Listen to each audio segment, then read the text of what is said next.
Aku berlindung denganmu daripada kejahatan yang kulakukan.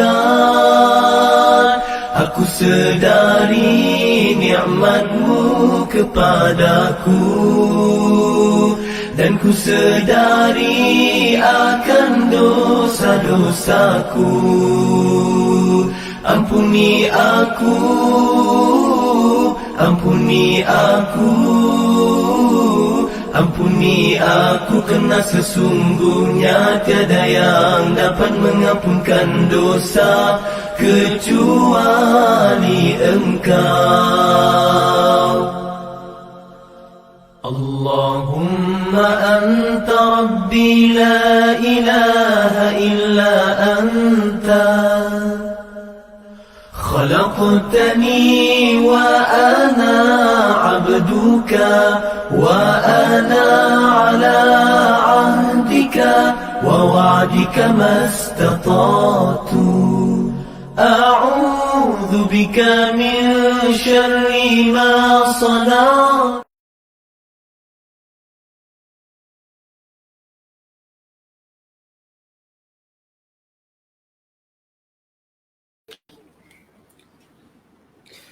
وقال الذين كفروا لن نؤمن بهذا القرآن ولا بالذي بين يديه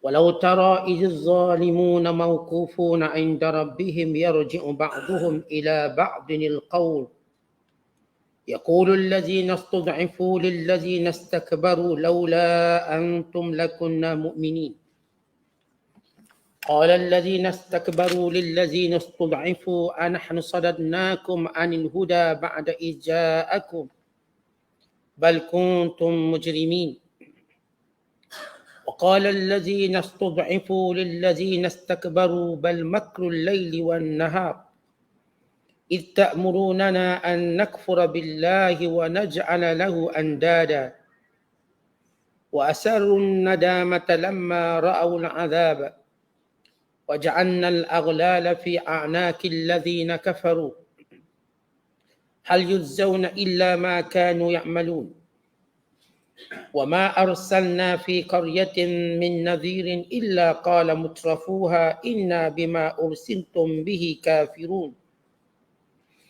وقالوا نحن أكثر أموالا وأولادا وما نحن بمعذبين قل إن ربي يبسط الرزق لمن يشاء ويقدر ولكن أكثر الناس لا يعلمون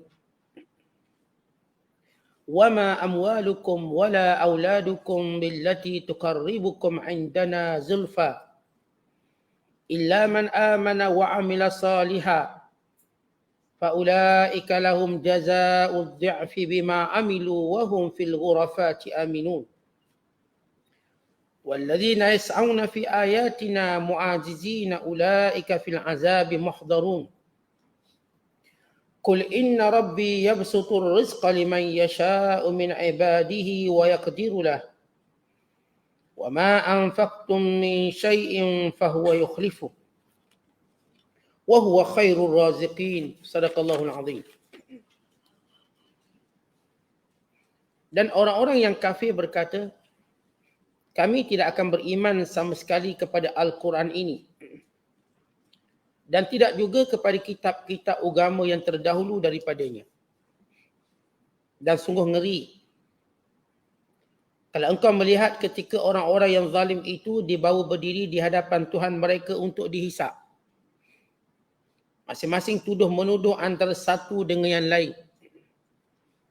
Orang-orang yang tertindas berkata kepada orang-orang yang sombong takabur yang menjadi ketuanya, kalaulah tidak kerana kamu menindas dan memperdayakan kami, tentulah kami sudah menjadi orang yang beriman.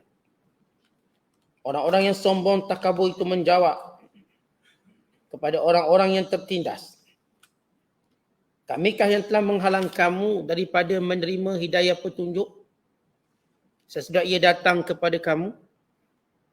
Bukan kami yang menghalang, bahkan kamulah yang menyebabkan diri sendiri menjadi orang-orang yang berdosa.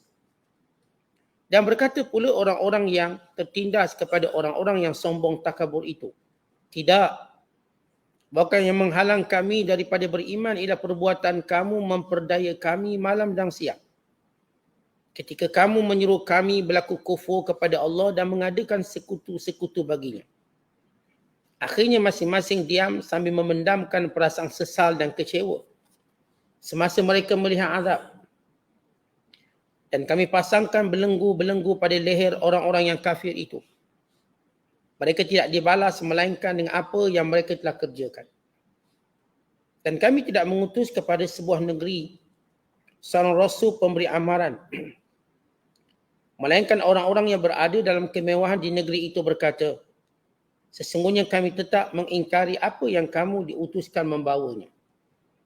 Dan mereka berkata lagi, kami lebih banyak harta benda dan anak pinak. Dan kami pula tidak akan diseksa. Katakanlah, wahai Muhammad, sesungguhnya Tuhanku memewahkan rezeki bagi siapa yang dikehendakinya. Dia juga yang menyempitkan bagi sesiapa yang dikehendakinya. Akan tetapi kebanyakan manusia tidak mengetahui hakikat itu. Dan bukanlah harta benda kamu dan tidak juga anak pinak kamu yang mendampingkan kamu di sisi kami walau sedikit pun. Kecuali orang-orang yang beriman dan beramal soleh.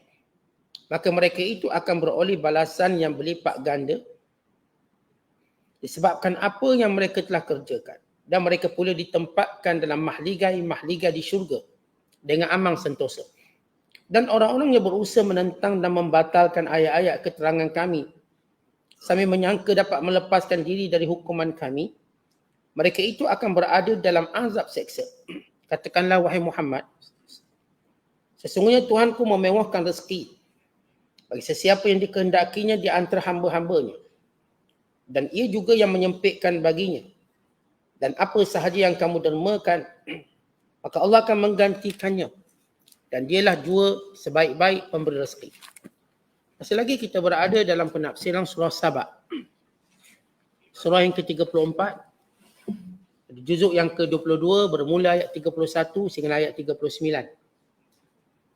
Allah menceritakan pada ayat-ayat yang kita bacakan ini watak orang-orang kafir yang sebenar. Yang merugikan mereka dan yang membinasakan mereka. Itu mereka mengingkari Al-Quran sebagai wahyu dari Allah. Bukan sekadar Al-Quran, bukan kitab-kitab sebelum ini yang diturunkan. Kerana menyentuh persoalan hari kiamat. Yang menjadi asas kekufuran ialah menolak hari kebangkitan semula. Ini kerana semua kitab-kitab ini, yang kitab Samawi, yang terdiri daripada Taurat, Injil, Zabur dan Al-Quran, menyebut persoalan usul ini, iaitu kebangkitan semula dan juga hari akhirat. Maka mereka menafikan Al-Quran dan kandungannya.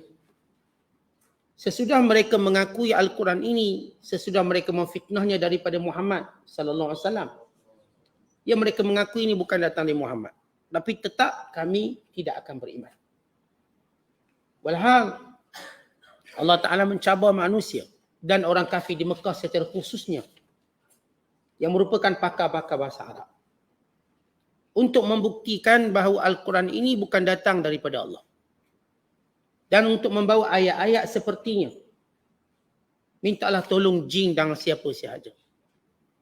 Yang kesemua cabaran ini mereka tidak mampu melakukannya untuk mereka mengakui dari Allah.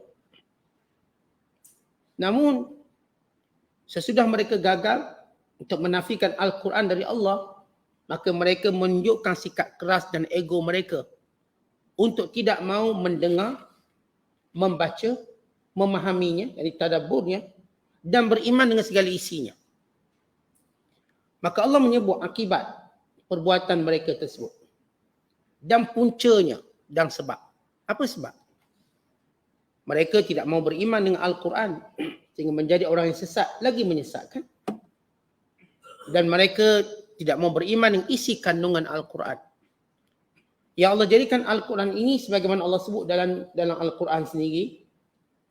Inna nahnu nazzalna dzikra wa inna lahu lahafizun. Kami turunkan Al-Quran ini, kami terus memeliharanya sampai bila-bila.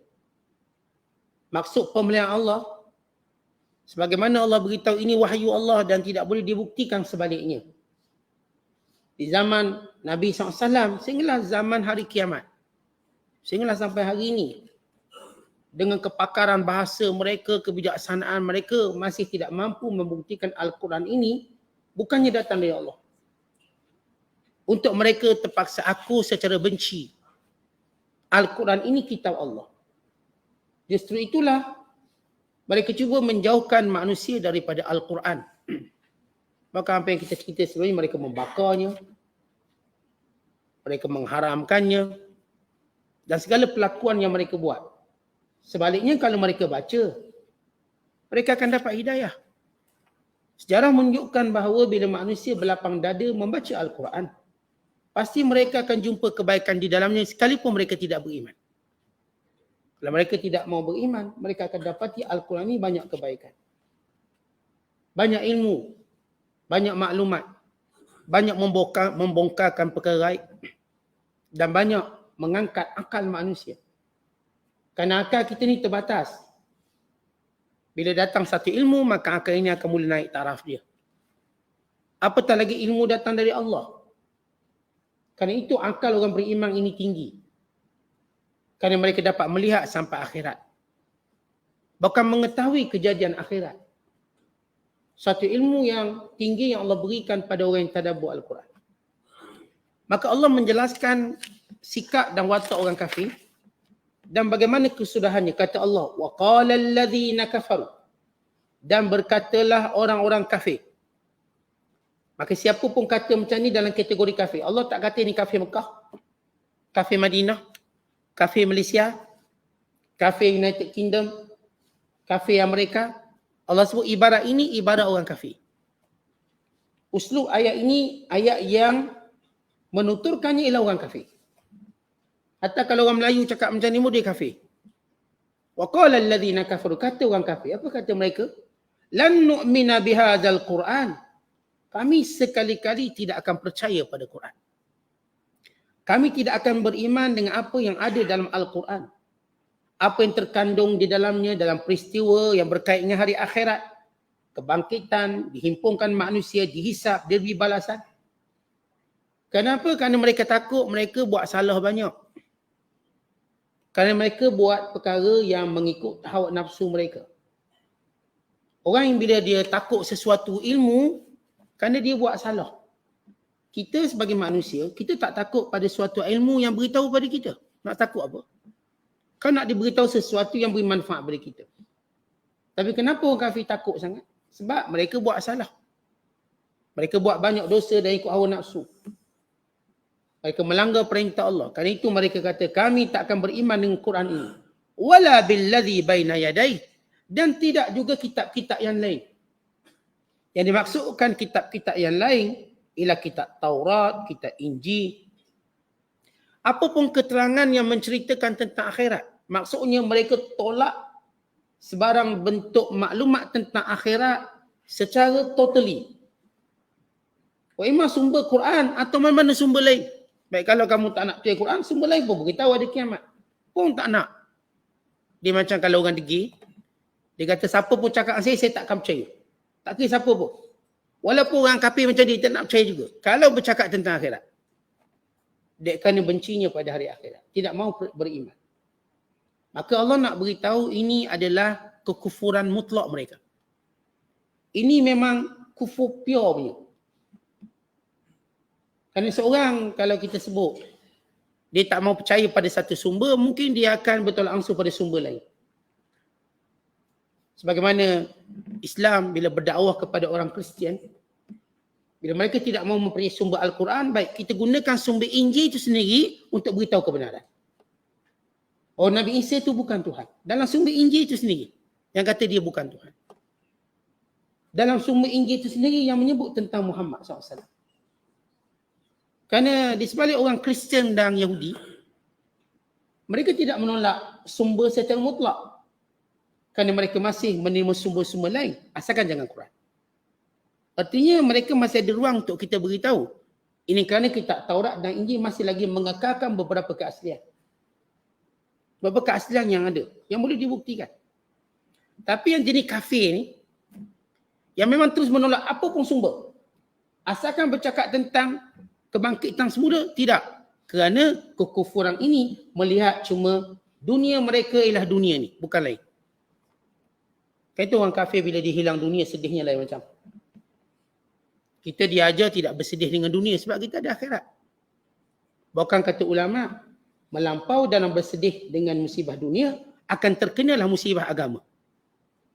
Maknanya kalau seorang tu dia kena musibah dunia, dia sedih sangat, maka kelak musibah tu dia akan bertukar kepada musibah agama. Sebab tu kita diajar melihat dunia sebagai satu ujian. Dan berlebih kurang, lalu kita berkata dunia memang macam ni. Kalau kita sakit demam, dah memang dunia tempat orang sakit. Dunia ni bukan tempat orang sihat, orang sakit. Dunia ni tempat orang tua. Bukan tempat orang muda, tua. Maksudnya kita terima hakikat tua, sakit. Bukan kita terima kalau kebaikan yang kita bawa ditolak. Ya, dunia memang macam tu. Banyaknya ujian sampai kebenaran walaupun bagus kan tolak, orang tak nak dengar. Kita tahu itulah dia adab resam dunia. Maka kita bersabar untuk terus menyampaikan kebaikan sampai orang terima. Tapi kalau tak terima-terima, tak apalah, kita dah jalankan tugas kita. Saya nasihat-nasihat orang tak nak dengar, tak apa, saya dah jalankan tugas saya. Dunia memang macam tu. Maka di situ bagaimana kita menilai ujian dunia? Sebagai satu perkara yang kita tak perlu nak tekankan sangat benda tu. Bimbang-bimbang kalau kita tekan sangat musibah dunia, dia berpindah pada musibah agama. Dah elok-elok agama kita comel, cantik, akhirnya kena ke agama. Agama pula yang cedera parah. Mulanya dunia je. Walah dunia ni kalau datang musibah, kalau kita sabar, agama kita kuat.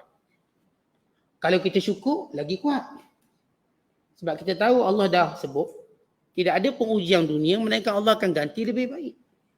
Siapa hilang dunia jangan susah, dia akan dapat lebih baik. Tapi yang kita takut hilang akhirat. Contoh kita terlepas sembahyang semalam, kita dah tak boleh nak dapatkan kembali, walau kita qada tak akan sama. Kita terlepas malam untuk beribadat. Malam ni malam lain, dia bukan malam semalam. Kita kalau terlepas untung semalam, kita boleh cover untung hari ni. Kita kalau terlepas mana-mana nikmat dunia yang tahun lepas punya, boleh cover tahun ni.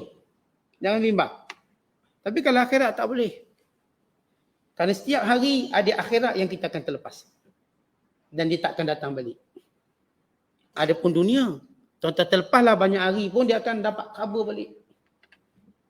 Saya dah 8 hari rugi. Dia datang 1 hari, cover 8 hari rugi. Kita sebulan Ramadan tak buka restoran.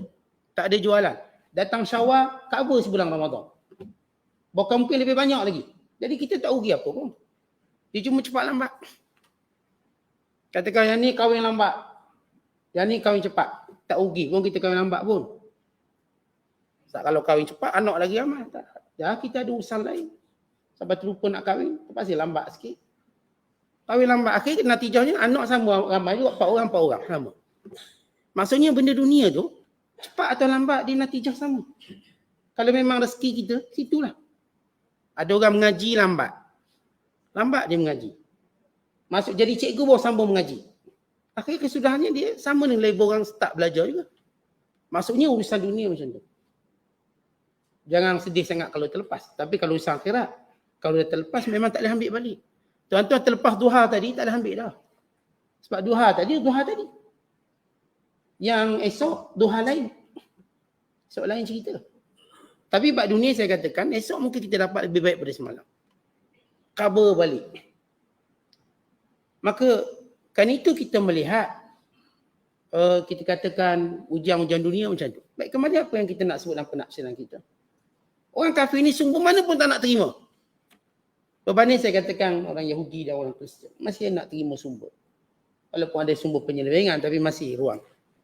Kerana itu menjadikan mereka beriman lebih mudah. Berbanding orang kafir yang semua berhala ni. Dia punya kerah. Sebab dia memang tak ada sumber hawa nafsu semata-mata.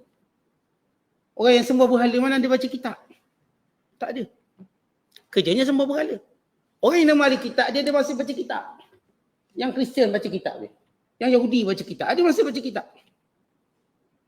Tapi bila cerita dia yang kafir semua berhala tak ada. Dia tak ada kitab. Yang dia ada ialah terus ikut iblis dan syaitan. Maka Allah menyebut. Selepas Allah menyebut sifat orang kafir, tak akan sekali-kali beriman dan tak akan sekali percaya kepada Al-Quran, maka apa kata Allah? Walau tara, nanti orang-orang ini, wahai Muhammad, kamu akan lihat. Iziz zalimun, yang kafir ini, yang zalim pada diri sendiri ini, mauqufuna inda rabbihim. Ketika mana mereka berdiri depan Tuhan mereka. Yarji'u ba'duhum ila ba'dinil qawl. Waktu itu mereka akan salahkan satu sama lain. Pakat kata mengata, yarji'u. Mereka pulangkan kata-kata tadi, berbalas kata-kata. Yang ini kata mengata. Yaqulul ladzina istud'ifu, berkatalah orang yang lemah. Bukan berkatalah, di sini dia terjemah dengan perkataan yang terjemahannya kurang tepat, mungkin zaman dulu macam tepat al-hayat tu. Bila diterjemahkan kepada kita dalam bahasa Melayu kita ni, dia kata, dan berkatalah orang yang tertindas. Dalam ayat ni bukan tertindas, berkatalah orang yang lemah di kalangan mereka. Yang ni berkatalah pengikut kepada pemimpin. Ustaz info orang lemah, maksud lemah di sini lemah akal, sehingga dia ikut pemimpin. Dia tak nak fikir, dia kira je orang kata macam tu, macam tu. Maka Allah cerita bagaimana salah menyalah berlaku, supaya kita tahu. Kufur ni ada ketua. Kekufuran ni dia ada kepala dia. Dia ada kepala, dia ada ekor dia. Yang ekor ni ikut dan percaya sungguh-sungguh kepala dia. Maka akhirat kelak si ekor berkata pada si kepala. Maksudnya pengikut berkata pada pemimpin mereka. Kata Allah. Dan berkata orang yang lemah, yakni orang yang mengikuti. Lilladzina istakbaru, kepada pemimpin mereka yang sombong. Allah menyebut orang kafir dia ada sifat sombong. Dia tak akan ada humble. Humble tak ada. Kerana tidak ada ajaran itu. Pada penyembah berhala dia tak ada perkataan humble ataupun perkataan tawadhu. Dan orang yang kufur pada Allah tidak akan sekali-kali ada sifat rendah diri. Yang adalah sifat sombong. Kalau dia boleh sombong dengan Tuhan, tetap tak nak sembah juga, maksudkan dengan makhluk dia boleh rendah dia boleh merendah diri. Dengan Tuhan pun dia sombong, maka dengan makhluk sementara lagi. Maka kata Allah, berkata orang yang menjadi pengikut kepada para pemimpin mereka yang sombong, laula antum lakunna mu'minin. Kalau tak kerana kamu, kami dah lama beriman. Berarti sebahagian orang kafir itu cuma pengikut. Dia cuma ketua, dia kata begitu, begitulah dia. Maka pengikut ni kita nak pegang. Sebab mereka ini pak turut. Mereka kata dalam Quran ada ayat suruh bunuh orang kafir. Dia kata mana ayat dia? Yang kata bunuh orang kafir. Ya ayat dalam perang memanglah, dalam perang sebut perang memang suruh bunuh lah perang. Macam kita coach kepada peninju.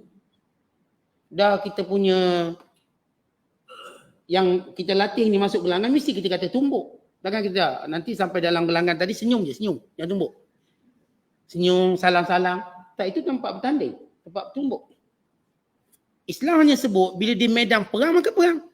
Tapi Islam tak pernah sebut secara umum atau secara khusus, bunuhlah orang kafir kat mana dia. Tak ada. Tapi untuk perang ya. Sebab benda yang sama kamu buat bila perang, kamu pun bunuh. Maksudnya ialah bunuh tadi atau peperangan tadi bagi menjaga diri, menjaga agama, bukan bagi menzalimi. Mereka kata dalam Quran ni ada ayat menindas wanita. Mana ayatnya? Ada orang kata mana? Ke mana kita dialog dengan bukan Islam. Dia kata dalam Quran ada mengajar sekian-sekian. Saya kata tunjuk kat mana? Ayat kat mana? Kat mana ayat tu? Sebab mereka cuma diberitahu begitu secara umum. Dalam Quran kata begini. Dia kata mana ayat? Kerana mereka tidak cuba untuk memahaminya. Tetapi mereka menerima segala provokasinya. Sebab tu orang-orang jadi pengikut kelak berkata pada pemimpin mereka, laula antum lakunna mu'minin. Kalau tak kerana kamu, saya kami dah beriman lama dah. Artinya ada golongan ketua-ketua yang tu provok kepada orang lemah daripada berfikir.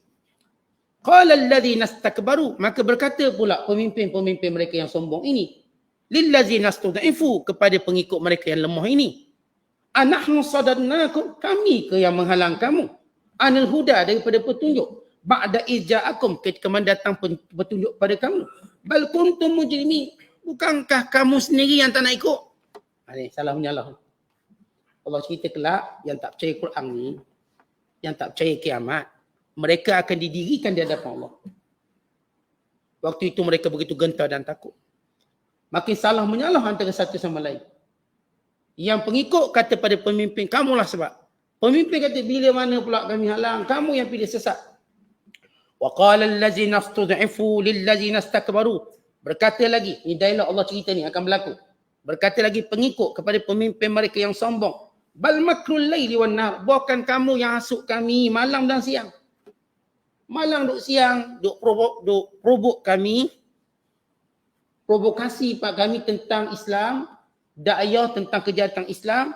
Ittamurunana, kamu yang suruh kami annakfura billah, supaya kami jangan percaya pada Allah. Wa naj'ala lahu andada, dan supaya kami sembah berhala-berhala yang jadi sekutu Allah. Menganggapnya sekutu.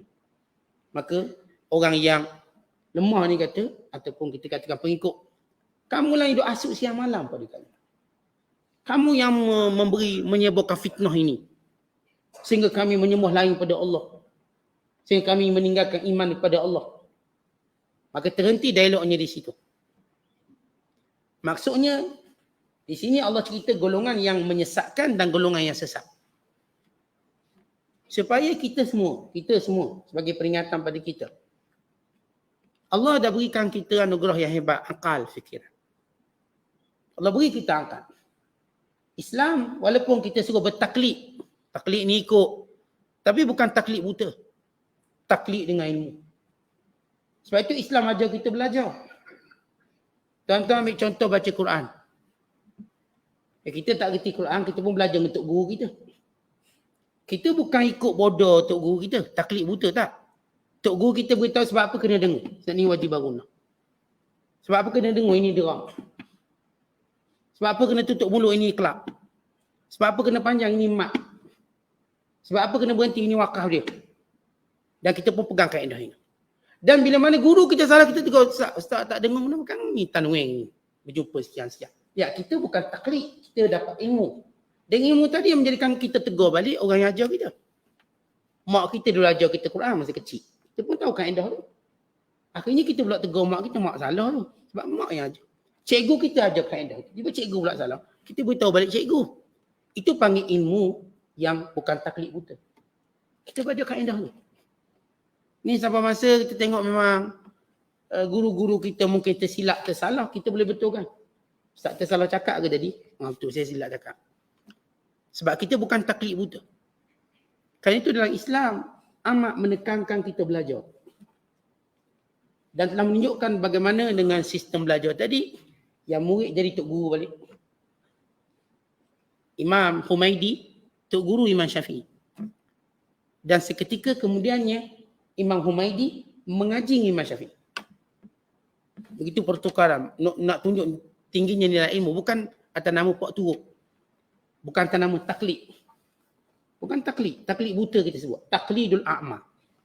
Kita ikut dengan ilmu. Kita pun bila ustaz kita salah, kita perasan dia salah. Dan di sini kita gunakan ilmu kita. Silap ni, salah ni. Maka ini dalam Islam. Kita tidak diajar mendewakan orang. Kita diajar berpegang pada kebenaran. Benar situ okey, itu kita pegang. Konsep benar itu jelas. Kita ada Quran. Bukan Quran tu ustaz seorang ada, kita orang tak ada. Kita semua pun ada Quran. Bukan ustaz ajar ada kitab, kita semua ada kitab. Kita semua, kita tak ajar, kita dalam sistem kita tak ajar tok guru ada kitab, anak murid tak ada kitab. Kalau tidak mudah tok guru tipu anak murid dia. Ni baca yang mana satu ni, kita lihat baca. Dan bila kita baca Al-Quran dengan susunannya. Dan rujukan itu juga ada pada tuan-tuan. Kalau saya langkah 3-4 ayat, tuan-tuan, ini langkah lah Ustaz. Silap ni, langkah. Kenapa langkah? Maka ini menunjukkan betapa nilai ilmu. Jadi yang jenis Pak Turuk. Yang dalam Islam tak ada istilah Pak Turuk. Bahkan Nabi kata, la takun imma'atan. Jangan jadi Pak Turuk. Biar kita buat benda kerana ilmu. Mungkin kawan-kawan kita sebahagiannya memberi semangat untuk kita buat baik. Tapi andai kata kawan kita pilih jalan lain, kita tetap buat baik sebab kita bukan Pak Turuk. Dulu kan kita pergi kuliah 2 orang dia, contoh. Tiba dia dah tak nak pergi kuliah. Tak, kita tetap tahu kuliah tu baik, kita pergilah. Ya tak ada kawan pun. Sebab kita tahu nilainya. Memang seketika dulu saya katakan kita, sebahagian kita tumpang kekuatan daripada orang tertentu. Kita setengahnya tumpang kekuatan daripada mak ayah. Mak ayah ajak pergi kuliah. Tiba mak ayah mati. Kita tetap pergi sebab mak ayah kita ajar benda baik. Bukan ajar ikut dia. Hatta kalau dia tak ada pun kita buat. Maka kita telah teruskan jariah dia. Kita dulu mungkin dengan isteri kita mati. Kita tetap ikut. Supaya jadi jariah pada isteri kita. Sebab isteri saya yang ajak kuliah Ustaz. Ajak. Dah dia mati, saya pun dah tak pergi kuliah. Ini Pok Turuk nama dia. Tapi kalau isteri dia mati, dia tetap pergi. Maknanya dia faham itulah ilmu. Memang satu ketika saya katakan kebaikan itu kerana ada kekuatan pada orang tertentu. Kekuatan kita mungkin pada Tok Guru kita. Tapi bila Tok Guru kita mati, bukan maksud kita berhenti kuliah. Jalan juga. Sebab Tok Guru kita ajak untuk melihat kelebihan ilmu, bukan kelebihan dia. Jadi tak timbullah soalan Tok Guru mati, kita pun dah simpan kitab kat Arab. Kenapa Tok Guru mati? Habis orang apa? Duduk rumah lah. Sekejap bila Tok Guru ajak, bila dia mati suruh duduk rumah. Dia tetap kata belajar. Walau dia mati. Macam kita solat Jumaat lah. Datuk Imam mati, saya dah tak pergi masjid. Bukan hitang Tok Imam mati, tak pergi masjid. Ya memang kita seronok dengan imam tu. Suara dia sedap macam Imam Mekah. Kadang-kadang Ustaz macam Imam Madinah. Suara macam-macam. Tiba dia tak ada mati ke, pindah negeri ke. Kita tetap datang solat Jumaat. Kalau Tok Imam baru, dia punya imam macam masjid Pasir Gudang ni Ustaz, tak apa dah. Kita solat berjemaah. Memang kita suka cenderung pada imam. Bila imam tu tak ada, tak meninggalkan kelebihan untuk kita jaga jemaah. Dan itu yang kita faham. Jangan taklid buta. Kalau orang faham dia tu, kita dapat poin dia. Biarlah suami dia mati ke, bini dia mati ke, kakak dia mati ke, kawan dia mati, tok guru dia mati, dia kekal buat kebaikan sampai dia mati. Ini yang sahabat faham bila Rasulullah wafat. Mereka tu saya bawakan Islam. Mereka tak faham. Dan Nabi wafat, saya bawa Islam buat apa? Nabi bukan ajar saya bawa Islam sebab baginda hidup. Kan itulah dia perintah Allah. Maka bila Rasulullah wafat, Abu Bakar kembangkan Islam. Abu Bakar wafat, Abu Bakar tak ajar zaman dia je kembangkan Islam. Aku mati pandai-pandai lah kau hidup. Tak, mereka kembangkan Islam. Sampailah di zaman seterusnya dan Islam sampai kat kita. Kerana mereka bukan semua Pak Turut. Mereka buat berdasarkan ilmu. Pergilah orang yang pergi. Ulama-ulama sekian-sekian hebat mati. Pergilah. Dah sampai masa dia pergi. Tapi kita tetap menjalankan perintah Allah sampai kita pergi pula. Bagaimana tok guru kita hebat-hebat meninggal. Apakah kita berhenti? Tak, kita tak berhenti. Apa yang tok guru kita ada yang masih berbaki, kita belajar dengan dia. Walau mungkin dia tak sehebat tok guru dulu, tak sewarak tok guru dulu, misal kata, tapi dia masih lagi lebih pada kita. Maka kita belajar. Sampai bila? Sampai kita mati. Maka ini di Islam, tak ajar kita Pak Turut. Di mana dalam kafir, kekufuran, mereka ajar Pak Turut. Kerana itu mereka menyesal akhirat kelak. Mereka kufur pun kerana Pak Turut. Lalu kata Allah, wa asarun nadamata, dan kedua-dua kelompok ini pengikut dan pemimpin menyembunyikan rasa penyesalan. Kenapa lah aku kufur dulu? Bila mereka menyesal, lamma ra'aul azab, ketika mana mereka melihat azab. Mereka dah tahu memang kena azab ni.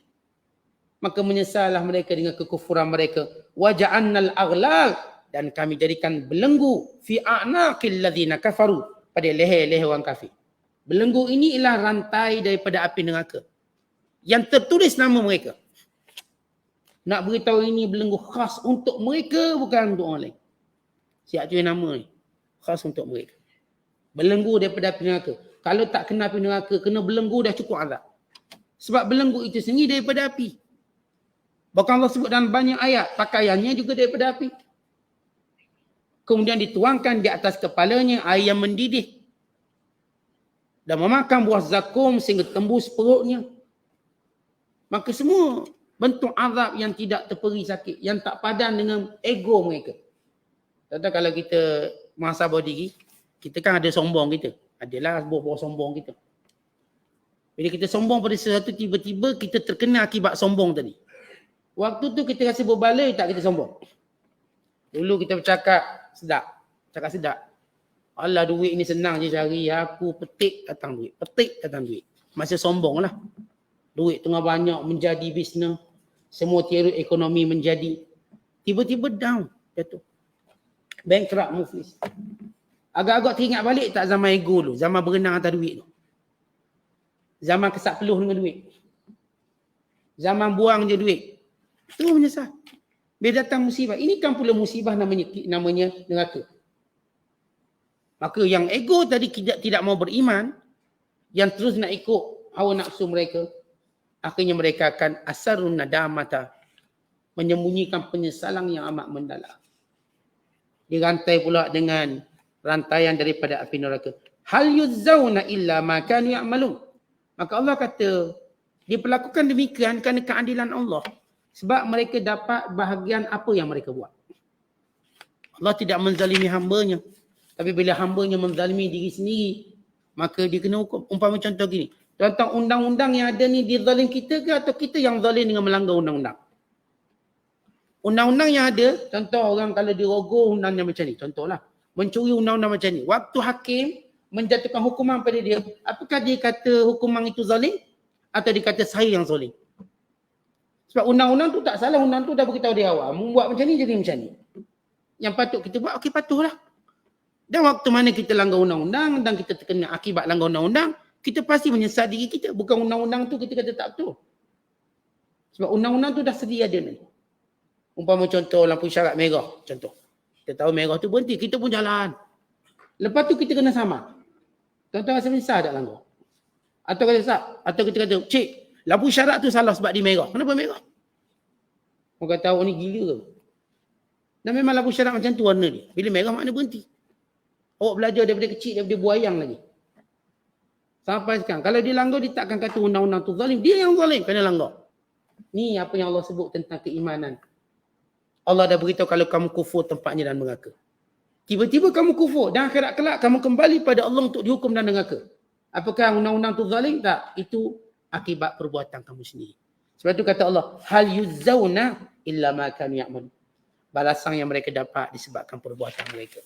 Kemudian sesudah Allah menyebut orang yang tidak beriman pada Quran dan apa yang jadi kandungannya dan akibatnya hari akhirat, Allah beritahu sebab apa agak-agak.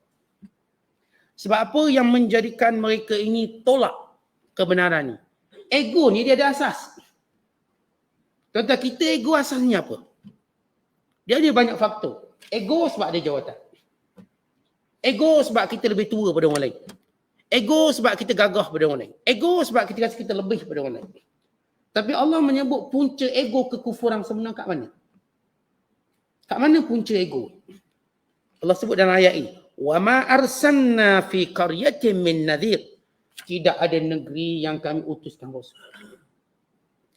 Illa qala mutrafuha. Melainkan yang lawang rasul-rasul ini orang-orang kaya, mutraf. Orang mewah. Orang berada yang bangga dengan dunia, yang menganggap harta itu mengekalkan mereka selamanya. Menjadikan mereka boleh buat apa yang mereka suka. Sehingga mereka lupa tentang sunnatullah terhadap harta yang diberikan. Baik, Allah beritahu, tidak ada rasul yang Allah hantar pada satu negeri. Melainkan yang lawan dia orang kaya. Yang lawannya bukan orang miskin. Orang miskin tak ada apa benda nak lawan. Orang kaya lah. Sepanjang zaman macam tu lah. Orang kaya. Mutraf. Orang mewah. Ayat ini, kata ulama, menghiburkan Rasulullah. Sebab Nabi SAW terfikir, kenapa orang Mekah tak nak terima Islam? Mereka kenal aku. Mereka beri gelaran jujur pada aku. Aku ni keturunan pemimpin. Quraisy. Yang aku sampaikan bukanlah gagak-gagak. Lancar. Rasulullah tak cakap gagak. Rasulullah boleh bercakap tak ada loading-loadingnya. Macam internet kita tu. Straight cakap. Fasahah. Antara sifat Rasulullah. Gagak tidak. Lancar. Jelas. Ini sifat Rasulullah SAW. Maksudnya tak ada sebab pun. Nak kata bahasa Nabi tak faham. Bahasa Arab yang jelas. Maka Rasulullah terfikir, kenapa mereka menentang? Kenapa? Sedih. Tentang kita bila nak beri kebaikan sesuatu, orang tolak kita, fikir kenapa ditolak? Kita nak tahu sebab juga. Kerana bila kita tahu sebab, kita ringan sikit lah. Sebab apa ditolak ni? Nak tahu sebab apa? Ni kita hantar makanan ke dia, dia tak nak terima. Susah hati kita, kenapa dia tak nak terima? Salah benda kita ni tak nak terima. Kita fikir, oh rupanya kita hantar kuih kaya, dia kencing manis. Kita okey lah. Dia kita tak marah sangat rupanya kencing manis.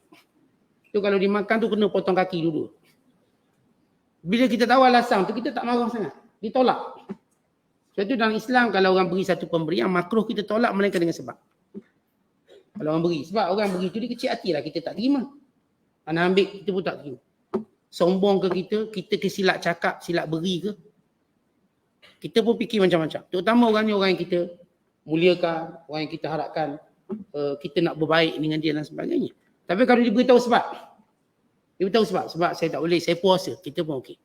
Oh, dia tak nak puasa. Atau dia kata saya tak boleh makan benda ni. Ni tak biasa makan.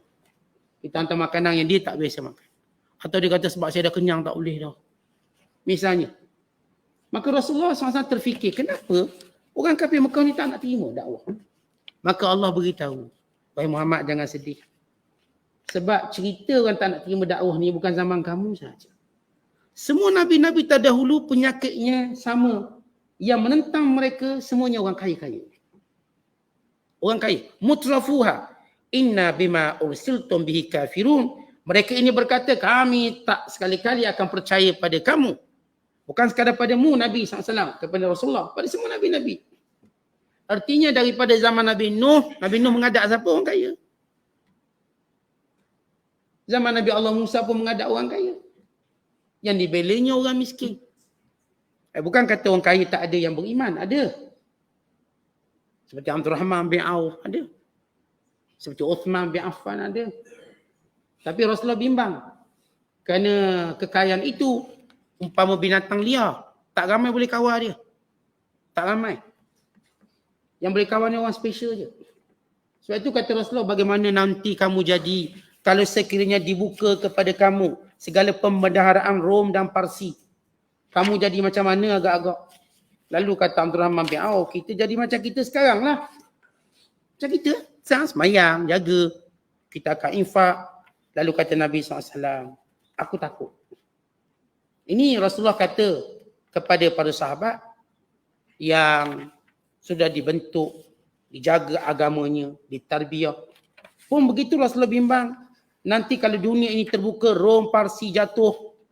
Lalu kamu dilimpahi dengan kekayaan yang menyebabkan kamu sombong, yang menyebabkan kamu berlomba-lomba antara satu sama lain, berbalah. Lalu kata Abdul Rahman bin Auf, kita jadi macam kita lah. Macam ni lah. Saya kata tak, aku bimbang lebih daripada itu. Kamu jadi lain. Artinya Rasulullah SAW bukan inti kaya. Tapi Rasulullah ingatkan kita, kalau dah kaya, bahaya. Contoh gini tuan-tuan. Contoh kalau buat kereta laju, berarti tuan-tuan berada dalam bahaya. Artinya boleh buat laju, hati-hatilah. Buat laju boleh, hati-hati. Jangan laju gila macam gitu je. Hati-hatilah orang mana kita nak pilih bila buat laju. Pastikan brek kita. Pastikan kita tahu waktu mana kita perlu brek, berhenti. Bila sebut je laju, bahaya, maka hati-hati. Kita tahu anak kita kerjanya lak cermin tingkat 30-40. Kita tahu itu kerja bahaya. Lalu kita sentiasa pesan, hati-hati. Kita tahu anak kita ni bermusafir. Kita tahu musafir itu memang bahaya. Kita tak langgar orang langgar kita. Lalu kita pesankan anak-anak kita, hati-hati. Sebab itu benda bahaya. Anak kita pergi luar negara belajar. Kita tahu bahaya. Sebab tanpa pemerhatian kita, jagaan kita. Kita sentiasa pesan, hati-hati. Kawan elok-elok. Kerana kita bimbang. Sama juga Rasulullah pesan pada kita, kamu ni kalau dunia dibentangkan, hati-hati. Sebab Rasulullah bimbang. Hati-hati. Jangan sebab kekayaan tadi, mencari kekayaan tadi, menyebabkan kamu berbalah dengan orang suka hati kamu. Berbangga suka hati kamu. Semua penyakit-penyakit itu. Jadi Rasulullah bukanlah anti kaya. Tapi mengingatkan kita, kaya tu dia ada bahaya. Macam kita lah, kita sebut tahu ada setengah makanan tu bahaya. Kita kata jangan makan banyak-banyak. Nanti cika kan. Jangan makan banyak-banyak. Nanti sakit perut kan. Tengok goreng cempedak sedap. Jangan makan banyak-banyak. Angin tu. Nanti datang angin pasang. Kalau pasang surup 5 pagi tak apa. Dia ni tak surup-surup. Wah, kena operation pula. Jangan makan cempedak ni. Bukan kita kata haram makan cempedak. Kita kata hati-hati. Makan tu ikutlah berapa yang kita rasa tak memudaratkan kita. Begitu Rasulullah kata pada dunia ni. Dunia ni bahaya. Sebab ramai yang tersukur dan ramai jadi sombong. Yang korong tu duk lawan Musa sebab dia kaya. Kalau dia tak ada apa-apa, dia ikut je Nabi Musa. Dan demikian juga Bal'am bin Ba'urah sebab dia kaya. Maka dia lawan Nabi Musa. Demikian juga Barsisah. Bila datang kekayaan, manusia berubah watak. Kita kadang bukan dah kaya, baru dapat bonus, seminggu tak ke masjid. Baru dapat bonus. Dengar dapat bonus, seminggu hilang masjid. Kuliah jangan cerita, 2 minggu. Baru dapat bonus. Belum cerita dapat dunia penuh ni. Tengok ujian kecil kita, tak banyak. Supaya kita sedar. Kita tak kata haram duit, haram kaya. Silakan, tapi hati-hati. Bila kaya, nilai sombong tu meningkat naik. Nilai sibuk akhirat meningkat naik. Maka kerana itu Allah cerita dulu, sejak dulu bila dihantar Nabi dan Rasul, yang lawan ni orang kaya. Wa qalu, lalu mereka terus berkata, nahnu aktsara amwalan wa aulada wa ma nahnu bimu'adzabin. Kami harta banyak, anak pun banyak, kami tak akan kena azab. Sebab mereka mendakwa harta boleh buat apa saja. Kata mereka yang ada harta ni. Bukan yang tak ada harta pun cerita-cerita macam tu. Dah ada duit, Ustaz boleh buat macam-macam. Siapa kata ada duit boleh buat macam-macam? Saya lah kata boleh buat macam-macam. Ya ke boleh buat macam-macam? Tak, kita kena tengok contoh betul. Orang yang ada duit, juta-juta, puluh juta, yang kata boleh buat macam-macam. Ataupun mereka makin teruk. Dan kami pula ramai anak. Sebab kita tahu kekuatan kita. Pengikut kita paling setia anak kita. Atau pengikut paling setia anak kita. Maka anak kita boleh bentuk. Bila kita ramai anak senang suruh ni. Lalu orang kafir kata kami harta banyak, anak pun banyak. Kul, katakanlah pada mereka wahai Muhammad. Inna Rabbi, yang beri harta pada kamu tu Tuhan aku, Allah. Yabsutur rizqa, Allah melapangkan rezeki, tak ada kaitan dengan agama kamu. Tapi Allah beri pada siapa yang dikehendaki. Wa yaqdiru, dan Allah satukan Allah. Ada yang Allah beri banyak, ada Allah beri sikit. Walakin aktsaran nasi la ya'lamun, tapi kebanyakan manusia tak tahu. Baik, kita buka ufuk pemikiran kita. Allah kata gini, harta ni banyak ke sikit tak ada kaitan dengan agama. Tak ada. Ada orang yang Allah jadikan orang kafir tu miskin papa kedana. Tuan-tuan tengok dekat Amerika Selatan. Purata rakyat Brazil 80% miskin. Ecuador, Chile, Paraguay, Bolivia. Ini negara miskin teruk pada apa yang kita bayangkan. Dengan rumah-rumah mereka dan sebagainya. Kafir tu. Kuat agama tu. Di Afrika pun sama. Ada orang yang Allah kayakan dia dan dia orang Islam.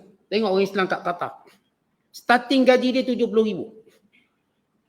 Saya tanya, waktu kita pergi ceramah kat Qatar, tanya. Ustaz, dia punya orang Qatar ni, Ustaz. Mula-mula masuk kita latih dia. Dia dah dapat elang 30,000 sebulan. Once bila dia confirm, 70,000. Kita ni pengalaman belah tahun dapat 70. Dia starting 70,000. Ni kalau kahwin dapat 1 juta pula. Kahwin dapat 1 juta. Laki dapat 1 juta, perempuan dapat 1 juta, kemudian dapat lot tanah. Laki dapat lot tanah, semua dapat. Ini orang Islam. Nak beritahu kaya tak ada kaitan dengan Islam atau kafir. Ini ujian. Kerana ada orang kaya kafir. Dan ada orang yang miskin tu kafir juga. Ada yang kaya itu Islam. Dan ada yang miskin juga Islam. Maka ini tak ada kaitan dengan agama. Jangan mainkan itu sentimen agama. Tapi Allah jadikan harta ini sebagai ujian. Ujian kepada semua manusia. Tapi manusia ramai tak tahu. Semua manusia menyangka harta dia banyak sebab dia bijak. Contohnya kita dengar orang bijak-bijak tu yang bankrupt muflis. Ini siapa nama perempuan tu? Bilioner muda. Bijak. Akhir dia isyak muflis masuk penjara. Kerana dia dapati menipu orang kaya. Dia bilioner dengan nilai aset dia $9 bilion USD. Darab pula 4-5. Lepas tu sekelip mata dia masuk penjara. Jadi sebenarnya kaya ni sebab cerdik ke sebab Allah nak bagi. Ada orang ayahnya kaya, anaknya miskin. Ada yang ayahnya miskin, anaknya kaya. Ada orang kaya usia tua. Tua baru start kaya. Ada orang kaya usia muda. Bila tua miskin. Ada orang miskin muda, tua kaya. Ada orang masih di bujang, kaya. Masih di kahwin, miskin. Ada orang sebaliknya, masih bujang, miskin, kahwin, kaya. Ada yang sudah bercerai baru kaya. Masa kahwin tak kaya. Bila bercerai, baru jadi jutawan. Maknanya benda tu ujian bukan sebab kamu cerdik tak, kamu kerja kuat, tak ada, tak ada. Itu cuma ikhtiar untuk kamu tenangkan hati kamu. Hakikat kekayaan Allah beri sebagai ujian. Itu ramai orang tak tahu. Lepas tu kita tengok ada orang tuan-tuan siang malam kerja tak kaya pun. Ya kan Allah tak nak uji, Allah tak nak bagi dia. Siang malam dia kerja. Overtime, 4 jenis pekerjaan. Ada orang dia tersilap buat kerja je. Tulis novel lebih kurang, orang terima novel dia. Bilioner dia. Sampai-sampai tulis novel hantar kedai percetakan tak ada seorang pun nak cetak. Sebab dia tak terkenal. Pergi kat percetakan kecil pergi. Dan nak jadi rezeki dia. Nak jadi rezeki dia. Akhirnya dengan sebab bukunya terjual dia jadi bilioner. Tapi bila dikarang pula buku, orang tak nak beli pula. Lain pula cerita dia. Tetapi ini semua nak beritahu kekayaan ini ujian Allah. Siapa yang ingat kekayaan tu kerana dia punya, kerana dia silap besar. Sebab tu kata Allah ramai manusia tak tahu. Kaya miskin Allah uji. Sebab tu saya kata ada kita jumpa orang bijak cari duit. Lepas tu dia muflis tak erti dah cari duit. Ada yang asalnya pembayar zakat kemudian penerima zakat. Ada yang asal penerima zakat kemudian pembayar zakat. Ini semua pusingan roda-roda kehidupan Allah uji kita. Ada yang dulu jadi orang besar, sekarang dah tak ada apa jawatan. Jika mistake pun kena pecah juga. Tak ada jawatan lah. Jadi semua ini ujian. Jangan seorang pun berbangga, apatah lagi menganggap harta tadi boleh menyelamatkan dia daripada Allah. Kemudian kata Allah, wa ma amwalukum, harta kamu, wala auladukum, anak pinak kamu, billati tuqarribukum indana zulfa, bukan harta dan anak-anak kamu menjadi nilai di sisi kami. Dan kamu jangan ingat dengan harta, dengan anak pinak, kamu pun dekat dengan Allah. Tanda Allah sayang, Allah beri dia harta banyak-banyak. Bukan itu ukurannya. Tapi kata Allah, illa man amana wa amila salihah. Yang menjadi ukuran dekat dengan Allah ialah orang yang beriman dan beramal soleh. Makin orang itu direzekikan dengan ketinggian iman dan kesungguhan amal soleh, itulah tanda dia dekat dengan Allah. Sebab itu rezeki paling tidak ternilai bila kita direzekikan untuk buat taat.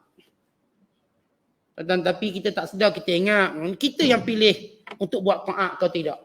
Hari kita rasa nak rajin ke masjid, kita pergi tak? Tak nak pergi sudah. Sebab kita rasa kita lupa sebenarnya Allah pilih dan Allah tak pilih. Hari kita rasa nak pergi menuntut ilmu, pergi. Hari malas tak payah pergi. Kita rasa kita lah buat, suka akulah. Kita lupa itu pilihan Allah. Kita patut melihat Allah tak pilih kita. Waktu kita tidak berada di rumah Allah, bukan sebab kita kata tak nak pergi rumah Allah, kerana Allah tak nak pilih kita. Allah tak nak jemput kita. Jangan datang. Waktu kita tidak berada dalam majlis ilmu, jangan ingat sebab kita tak nak datang. Bukan, Allah tak jemput kamu. Allah tak jemput kamu. Kalau orang faham benda tu, dia tahu inilah rezeki paling hebat. Sebab itu kita bersyukur pada Allah kalau Allah rezekikan ketaatan pada Allah. Dan alhamdulillah tak ada benda pun yang menghalang untuk kita taat. Tak ada alasan. Kita sentiasa berjaya mengatasi alasan kita. Kadang sahabat-sahabat buta pun datang masjid. Sahabat-sahabat berpapah pun datang. Sahabat-sahabat diusung pun pergi perang. Mereka seperti orang yang tak pernah ada alasan. Kita dah cerita Abu Ayyub Al-Ansari. Letak atas stretcher. Ni usung dia untuk pergi perang. Walau dia tak lagi perang lah. Tapi nak pergi perang. Ini Abdullah Ibn Umi Maktum. Buta. Pergi perang juga. Mati sambil pegang bendera. Mereka ni macam tak ada alasan. Kalau kita mata kelabu sikit pun dah tak nampak dalam masjid. Bukan kata buta. Kelabu. Itu pun salah kita tengok insek. Banyak sangat. Ni buta ni pergi perang. Bukan cerita masjid. Ni kita baru rasa macam nak demang tu, tak pergi dalam masjid. Kenapa ni tak pergi kuliah? Rasa macam nak demang semalam. Baru rasa. Belum demang, belum rasa. Macam serang sejuk, tak pergi dah. Itu dah alasan cepat kita. Sebab kita tak nampak buat baik itu rezeki. Tak nampak. Cuba cerita duit. Oh, berlari kita. Rezeki sebenar ialah rezeki bila kita dapat buat taat. Kerana itu yang kekal. Yang nama harta ini ujian.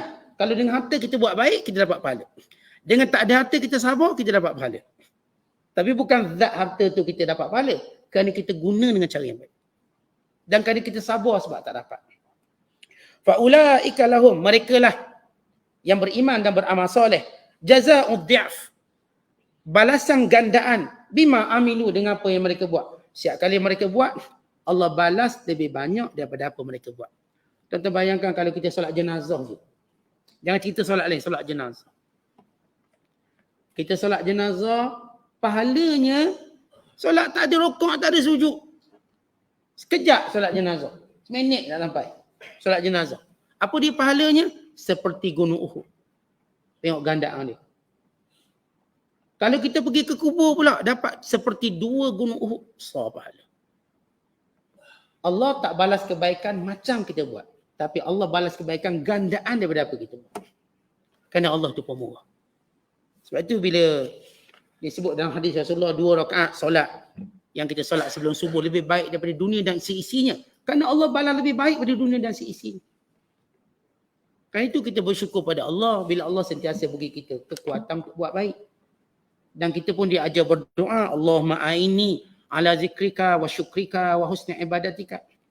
Jangan pernah rasa bahawa kita yang menentukan kita buat baik ataupun tak buat baik. Ketahuilah buat baik, tak buat baik pilihan Allah.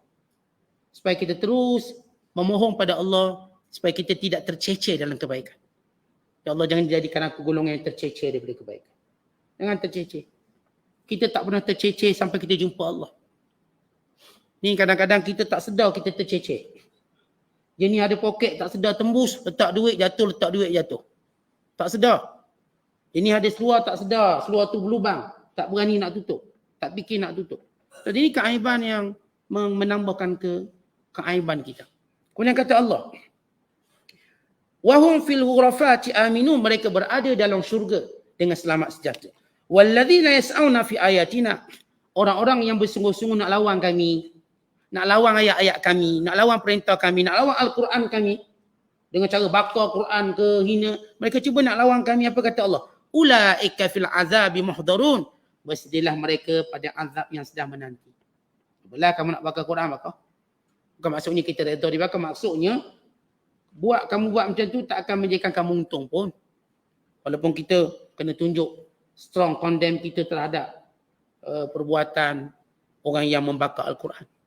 Ini satu dunia Islam menyeru supaya kita tunjukkan rasa solidariti kita tentang golongan yang membakar Al-Quran. Sebab tuan-tuan, dia bakar Quran satu isu. Isunya kerajaan tu yang biarkan dia bakar. Dengan kawalan polisnya. Ni kerajaan Sweden. Dia buat kawalan khas. Bukan sekadar polis biasa. Ni yang unit tindakan khas UTK yang jaga. Supaya tidak dikacau orang yang bakar Quran. Bakar pula depan kedutaan Turki. Yang dianggap negara Islam paling kuat pertahankan Islam. Turki. Nak tunjuk ni. Apa mereka nak tunjuk? Kalau dia seorang bakar Quran, tak apalah. Kita kata gila ke apa. Ini siap di-escort oleh polis-polis. Dijaga oleh undang-undang. Dapat perlindungan diplomatik. Ini kita tak boleh nak bring. Artinya kerajaan tu kerajaan yang cuba mencabar orang Islam. Lepas tu orang Islam kena tunjuk kekuatan menentang. Kerajaan Sweden ni yang kita katakan tidak beradab dengan Islam, bukan negara Islam. Itu desakan demi desakan. Supaya mereka tahu nilai harga mahal yang perlu mereka bayar dengan senaskah Quran yang mereka bakar. Tapi ayat ini Allah beri amaran. Katakan pada orang yang cuba lawan ayat-ayat kami. Termasuk yang kata cuba bakar Al-Quran. Katakan pada mereka, ulaika fil azabil muhdarun. Mereka ini ada azab yang menanti mereka. Ini malaikat Zabaniyah sedang menanti mereka untuk heret masuk neraka. Tak pernah kamu nak hidup dunia bertahun sangat. 40 tahun, 50 tahun. Nanti KO lah kamu. Kamu akan tahu azab yang sedang menanti. Kemudian Allah menegaskan lagi. Supaya kita sedar. Yang di punca kita sesat, kita lalai ialah harta. Sombong ialah harta. Supaya kita tahu hakikat harta bukan usaha kita. Bukan bijak kita. Bukan pandai kita. Bukan warisan kita. Tapi Allah yang memberinya sebagai ujian. Kata Allah, Kul, katakan lagi wahai Muhammad, Inna Rabbi, Tuhanku, yabsutur rizqa liman yasha'u min ibadihi wa yaqdirulah. Allah lah yang melapangkan rezeki di kalangan hambanya dan juga yang menyempitkan rezeki mengikut apa yang Allah kehendaki. Dia bukan mengikut peraturan kita, peraturan Allah yang Allah kehendaki. Yang saya katakan kita dah baca roda-roda kehidupan harta benda. Ada orang ayahnya Masya Allah pensyarah, anaknya tak ikut dia. Ayah tok guru, anak dia tak ikut dia. Dia bertukar-tukar. Demikian juga kekayaan. Bakat kita pun tak boleh nak pindah ke anak kita. Ni ayah, bakat dia Masya Allah boleh buat kapal layar. Seorang diri. Anak seorang pun tak nak ikut. Ni ayah dia punya pandai masak, anak dia tak pandai masak. Supaya kita tahu semua benda-benda dunia ni Allah yang beri. Sebab itu kita tak boleh suka-suka wariskan pada orang. Memang kita nak wariskan benda tu, kita ada harta. Lalu kita nak beri pada anak kita harta tu. Betul lah. Yang nama pesaka. Tapi anak kita mungkin tak sebanyak harta tu berbanding kita. Atau mungkin sebaliknya. Sebaliknya itu semua rezeki di dalam perkiraan Allah. Bukan atas pertimbangan ilmu manusia. Kata Allah lagi. Wa ma anfaqtum min syai'in fahuwa yukhlifuh. Maka harta yang Allah beri. Kalau kamu belanjakan pada jalan Allah. Maka itulah yang menjadikan kamu untung. Bukan sebab harta kamu ada tu kamu untung. Tapi sebab kamu belanjakannya pada benda baik. Itu yang menyebabkan kamu untung dan itu yang menyebabkan Allah akan beri kamu lebih baik. Wa huwa khairur raziqin. Maka Allah sebaik-baik pemberi rezeki. Kata Imam Ar-Razi, apa maksud Allah sebaik-baik pemberi rezeki? Kata beliau, pertama nak beritahu bila seorang itu Allah beri nak beri rezeki yang baik. Pertama, Allah tidak akan melambatkan rezeki waktu dia berhajat. Yang kedua, Allah tak akan kurangkan ikut kadar hajat dia. Kedua. Yang ketiga, Allah tak akan mengeruhkan rezekinya dengan hisap. Yang keempat, Allah Ta'ala tidak akan mengeruhkan rezekinya dengan tidak mendapat pahala. Maksudnya, seorang kalau dapat rezeki dan rezeki itu sebaik-baik rezeki, pertama, waktu dia perlukan rezeki maka Allah datangkan tanpa lambat. Maka itu sebaik rezeki. Dia akan dapat. Yang kedua, Allah akan beri mengikut hajat dia berapa. Tanpa kurang sikit. Yang ketiga, rezeki yang didapat tidak akan dihisap oleh Allah. Dengan hisap yang mendatangkan kesusahan pada dia. Dan yang keempat, setiap rezeki tadi menghasilkan pahala. Dia dapat banyak mana pun, dia jadi pahala semua. Maka ini rezeki baik. Semua rezeki yang kita dapat mencatat pahala. Yang kita beri nafkah pada anak bini kita dapat pahala. Yang kita sumbang pada orang dapat pahala. Yang kita tolong orang dapat pahala. Semua pahala ni. Tak ada satu pun maksiat. Bila Allah nak beri kita sebaik-baik rezeki, maka Allah tak jadikan kita cenderung meletakkannya walau seposen dalam maksiat. Walau seposen dalam perkara sia-sia. Maka orang beriman, bila dapat rezeki, pertama dia tahu ini kehendak Allah. Yang kedua, dia akan cuba meletakkan rezeki pada tempat yang Allah perintah. Jadi Allah tegaskan 2 kali. Supaya kita tahu rezeki ni bukan sebab kita pandai cari. Kalau kita sebut kena pandai cari ni, orang buat fakulti bisnes sekian. Akhirnya apakah yang duduk fakulti bisnes, dia je dapat duit. Ni makcik-makcik kat kampung, pakcik-pakcik tak masuk pun fakulti bisnes tu. Peniaga coconut shake, kaya je tahu. Peniaga kopok lekor, kaya je tahu. Peniaga sekian-sekian. Kerana sebenarnya kalau yang saya katakan kita kena faham kekayaan ni ujian Allah. Supaya yang dapat jangan sombong, yang tak dapat jangan kecewa. Kerana Allah sedang uji belaka. Kita yang tak dapat, Allah sedang uji kita. Mungkin tak dapat hari ni, bukan bermaksud tak dapat esok. Mungkin tak dapat kita, mungkin bukan bermaksud tak dapat anak kita. Mungkin anak kita dapat. Saya taklah cerdik sangat dari segi akademik. Misalnya, Allah rezekikan anak-anak saya. Allah tukar macam tu lah. Kita ni bijak akademik. Anak-anak pula tak bijak. Secara akademik lah. Dalam kehidupan dia bijak akademik. Bukan kita nak nilai bodoh pandai secara nilai yang akademik. Secara pertimbangan umum kita. Kita Masya Allah pandai cari duit. Anak kita, Allah dia tak pandai cari duit. Ada mak ayah tak pandai cari duit. Tapi anak dia Allah jadi mudah cari duit. Semuanya ini ujian Allah. Jadi fahami rezeki. Supaya tak ada seorang pun sombong. Kerana kita tidak melihat macam kita baca banyak ayat. Orang yang sombong bila dapat rezeki, bagaimana Allah jatuhkan dia. Ni jenis flexing money ataupun orang yang suka tabur duit. Kaya dia tabur duit. Ni zaman-zaman YouTuber, zaman-zaman TikToker, zaman-zaman influencer yang cuba tunjuk kaya ni. Yang seorang hamba Allah tunjuk kaya tu. Kaya. Duk tabur duit kot bangunan, tingkap, tidur sekian-sekian. Akhirnya jatuh miskin. Skrip mati jatuh miskin. Maka dia menyesal dengan perbuatan dia dulu. Lepas tu baru dah cari mana 1 sen yang dibuang dulu. Ni dulu ni kesat peluh pakai duit ni. Dia punya sombong. Dia nak tunggu orang like banyak. Bayang tukang like sampai 36 juta. Mana ramainya orang nak perangai macam dia. Sebab itu yang disebut dalam hadis Nabi SAW. Manusia ni ada 4 golongan. Yang pertama, yang Allah beri dia agama dan beri harta. Maka dengan hartanya, dia melaksanakan perintah Allah. Dengan agamanya, dia bertakwa kepada Allah. Yang kedua, Allah Ta'ala beri dia ilmu tapi tak beri harta. Maka dengan ilmunya dia bertakwa pada Allah dan dia bercita-cita kalau ada harta dia akan buat macam orang pertama. Maka dua-dua ni sebaik-baik tempat dan kedudukan. Yang ketiga kata Nabi SAW, orang yang Allah beri harta tapi tak beri agama. Maka digunakan hartanya pada jalan yang mungkar dan dia seburuk-buruk kedudukan. Dan yang keempat, orang yang Allah harta tak bagi, agama pun tak bagi. Dia ni kata kalau aku dapat harta macam si fulang, aku pun nak buat macam si fulang. Yang nombor 3 tu. Maka dua-dua ni seburuk-buruk tempat. Jadi kalau tengok yang like Facebook, apa dia dapat golongan ni lah. Memang golongan yang nak contoh orang buat baik. Atau nak contoh buat benda tak baik. Jadi nilai kita, waktu kita jadi followers ke, likers ke pada mana page, kita nak jadi macam dia, kerana dia buat baik atau kerana dia buat benda tak baik. Kalau kita like untuk buat benda tak baik, walaupun kita tak berpeluang buat baik, tapi kedudukan kita sama jahat dengan dia. Yang buat jahat tadi lah. Dan tapi kalau kita like yang baik-baik, walaupun kita tak sempat buat baik macam dia, kedudukan kita macam dia buat baik. Wallahu a'lam. Assalamualaikum.